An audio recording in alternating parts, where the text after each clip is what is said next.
Hi, welcome to Study YouTube channel. I'm going to draw a two-point perspective worm's eye view. So my horizon line is low down the page. This is VP1, VP2, and the corner of my building is a vertical line.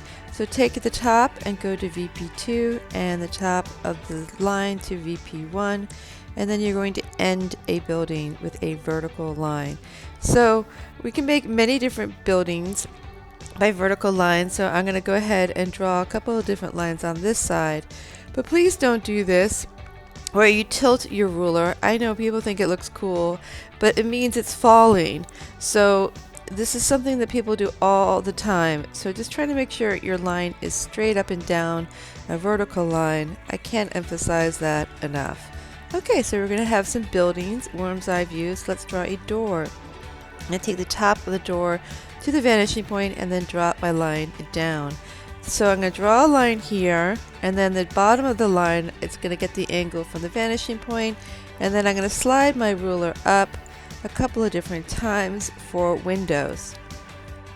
Alright, so I'm going to drop my line down, vertical lines, 5 different times. So every other space I'm going to erase, and then I'll have different windows that are kind of lined up.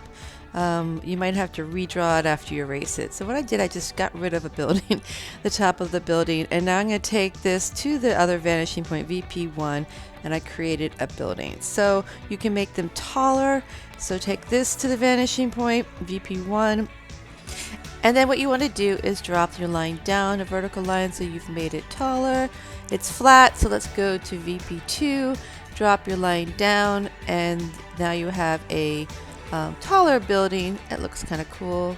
So I'm going to make a building that's lower, and then also redraw this one here, drop my lines down. It looks flat, so I need to go to VP2, and now I have a 3D looking building.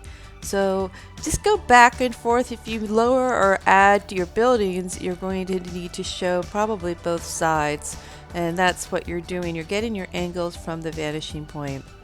So a door going back into space to VP1. I did another one back there. They're the same height, and then drop my lines down with using a vertical line. So this is practice. This is two-point perspective number 1 for 7th grade. I actually have two-point perspective number 1 for 6th grade, and I start off with some even more basic ideas. So if this is very confusing or frustrating for you, you might want to practice with that. Perspective is practice. So what I'm doing right now is an X, and that's the center, so I can draw my line up or just give it a center right there. I want a door on this side, so I'm going to take it to the vanishing point there. I want a door on that side. I'm going to take it to VP2. So just keep going back and forth.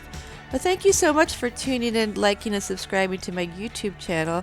This is two-point perspective worm's eye view, and number 1 for the practice.